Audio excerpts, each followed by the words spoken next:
আহি আছে খলিচাপিঠালৈ অসমৰ আগশাৰী ভাৰমমাৰ নাট্যদল ইতিহাস থিয়েটাৰ। শ্ৰোতা নাট্যপ্ৰেমী ৰাইজ, মাত্ৰ 3 নিশাৰ বাবে খলিচাপিঠা উচ্চতৰ মাধ্যমিক বিদ্যালয় খেলপথাৰত আহি আছে অসমৰ সুবিখ্যাত ইতিহাস থিয়েটাৰ।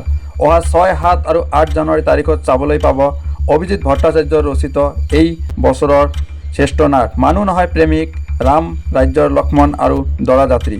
অভিনয়ত আছে অসমীয়া বোলছবিৰ অভিনেতা উৎপল দাস আৰু বহুতো। নিউজ ডেস্ক ৰিপৰ্ট, প্ৰতিদিন টক্স। নমস্কাৰ। আমি বহুদিনৰ পৰা এটা চেষ্টা কৰি আছিলোঁ, যিহেতু ইতিহাস থিয়েটাৰখন সুনামধন্য থিয়েটাৰ, অসমৰ ভিতৰত শ্ৰেষ্ঠ, গতিকে এই ইতিহাস থিয়েটাৰখন আমি আমাৰ খলিচাপিঠাত লৈ অহাৰ কাৰণে বহু বছৰৰ পৰা চেষ্টা কৰি আছিলোঁ। এইবুলি আমি সুযোগ পাইছোঁ যে যিহেতু ইতিহাস থিয়েটাৰৰ মেনেজাৰৰ লগত আমাৰ কথা হৈছে, অহা 6, 7 আৰু 8 তাৰিখত আমাৰ এই খলিচাপিঠা খেলপথাৰত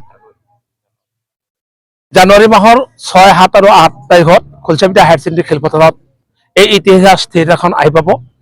আৰু এই ইতিহাস থিয়েটাৰ অনাৰ এটাই কাৰণ আছিল, যিহেতু আমাৰ ইয়াত আমি অসমীয়া মানুহ, অসমীয়া ছবিৰ কাৰণে আমি উদ্দিত আছোঁ। আৰু এই অসমীয়া ছবিৰ যিজন শ্ৰেষ্ঠ অভিনেতা উৎপল দাস, তেখেতেও এই থিয়েটাৰখনত আছে। আৰু এই থিয়েটাৰখনত উৎপল দাস থকাৰ কাৰণে আমি এই থিয়েটাৰখন আমাৰ কাৰণে ব্যস্ত হৈ পৰিছোঁ। গতিকে তেওঁলোকে কথা দিছে, এই জানুৱাৰী মাহত অহা 6, 7 আৰু 8 তাৰিখ আমাৰ ইয়াত তেওঁলোকে থিয়েটাৰখন আহিব।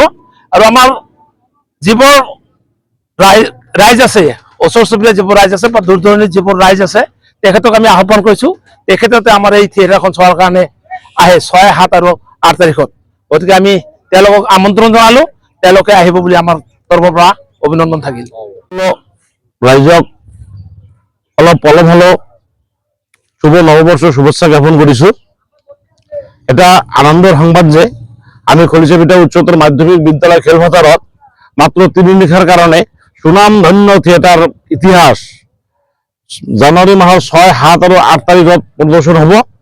3খন নাটকে অভিজিৎ ভট্টাচাৰ্যৰ দ্বাৰা ৰচিত মানুহ নহয় প্ৰেমিক, দৰাযাত্ৰী আৰু ৰাজ্যৰ লক্ষণ, এই 3খন নাটকে খুব ভাল নাটক। আপোনালোকে আহিব।